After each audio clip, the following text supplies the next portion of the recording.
Welcome. तो चलिए आज हम लोग डिस्कस करते हैं equation of motion. Equation of motion में इससे पहले हम लोग डिस्कस कर चुके हैं कुछ चीज़ों को, और आज हम लोग थोड़ा सा इसको आगे बढ़ाते हैं। सबसे पहले इक्वेशन ऑफ मोशन को समझने के लिए हम लोग एक बॉडी लेते हैं और इस बॉडी को एक इनिशियल वेलोसिटी देते हैं जिससे ये आगे बढ़ता है और किसी पॉइंट बी पर पहुंचता है, और बी पर पहुंचने के बाद इसका जो वेलोसिटी है वो बदल जाता है और उसका नाम है v। यहाँ से a से b पर जाने में इसका जो डिस्टेंस कवर हुआ है उसको हम लोग नाम s देते हैं, और a से b पर जो जाने में टाइम लगा है उसे हम लोग t मानते हैं। ये कोई बॉडी है और इस बॉडी में जो वेलोसिटी में चेंज आया है, वेलोसिटी में जो चेंज आया वो किसके कारण आया है? एक्सेलरेशन के कारण, और वो एक्सेलरेशन है a। अब हम लोग इसमें देखते हैं इक्वेशन ऑफ मोशन। सबसे पहली बात, equation of motion uniform acceleration के लिए यूज किया जाता है। जब कैसा होगा? एक्सेलरेशन इज यूनिफॉर्म एक्सेलरेशन होगा तब हम लोग यूज करते हैं इक्वेशन ऑफ मोशन। सबसे पहला इक्वेशन है v equal to u plus A T.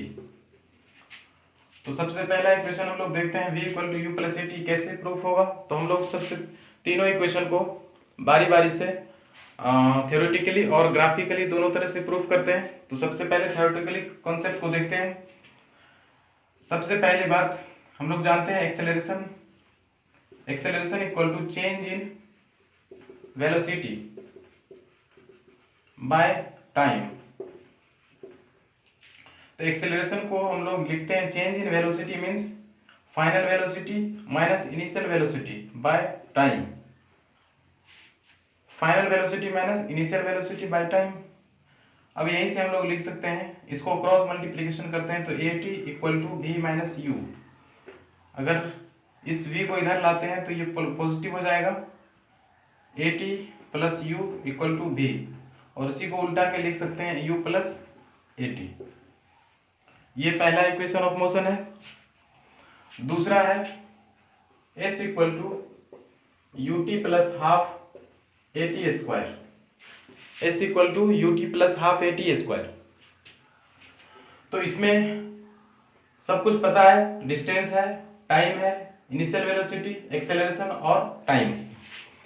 अब इसको प्रूव करते हैं हम लोग। तो सबसे पहले हम लोग जानते हैं v equal to s by t होता है। अगर यहां से s निकाला जाए तो आएगा v t, s equal to v into t. और ये जो v है, v ये एवरेज वेलोसिटी होता है, तो s equal to v average into t. उसके बाद अब हम लोग जब यूनिफॉर्म मोशन होता है तो हम लोग जानते हैं एवरेज वेलोसिटी का फॉर्मूला होता है final velocity plus initial velocity bye 2। ये जब यूनिफॉर्म मोशन होगा तो एवरेज वेलोसिटी हम लोग इससे पहले बात कर चुके हैं, v plus you by T. ये एवरेज वेलोसिटी, ये फाइनल, ये इनिशियल। अब इस एवरेज वेलोसिटी की जगह पर हम लोग पुट करते हैं s इक्वल टू v की जगह पर u plus v by two into T. अब इसको सॉल्व किया जाए उससे पहले हम लोग इस v की जगह पर u प्लस ए टी पुट करते हैं, u प्लस ए टी इस v की जगह पर, और plus u by two into T, क्योंकि v बराबर u प्लस ए टी होता है। अब इसको सॉल्व करते हैं, s equal to 2u plus A T by two into T. S equal to T से multiply 2ut plus A T square, और 2 को अलग अलग कर दिया जाए तो इसके नीचे में 2, इसके नीचे में 2, ये 2 कैंसिल हो जाएगा, और एस इक्वल टू हो जाएगा ut plus half A T square. ये सेकेंड इक्वेशन ऑफ मोशन है।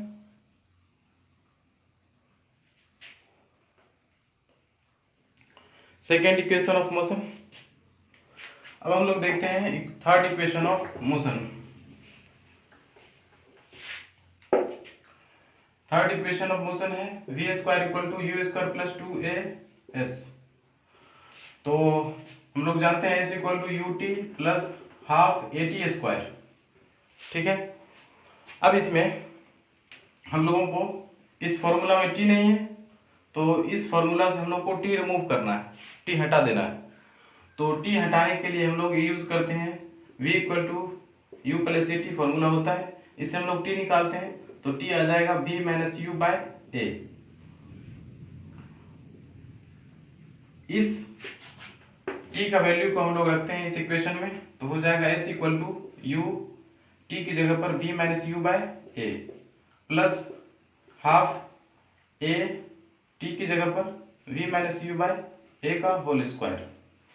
अब इसको सॉल्व किया जाएगा तो हम लोग बता सकते हैं u b minus u square by a plus यहाँ से हो जाएगा हाफ ए इंटू इसका फॉर्मूला लगाना है वी माइनस यू का whole square, v square minus 2 we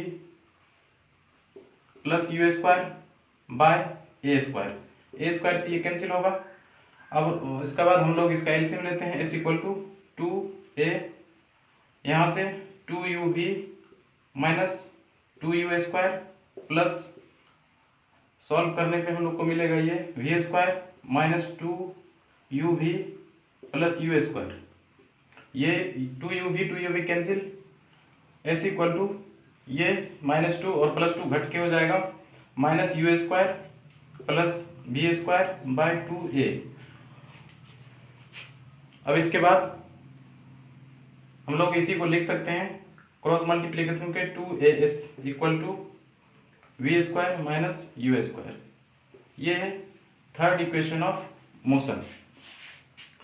तो इक्वेशन ऑफ मोशन ये थ्योरेटिकली मेथड है। अब इसके बाद हम लोग देखते हैं ग्राफिकल मेथड। ग्राफिकल मेथड में हम लोगों को इससे पहले ग्राफ जानना होगा, तो सबसे पहले हम लोग ग्राफ डिस्कस करते हैं, उसके बाद ग्राफिकल मेथड को फॉलो करते हैं।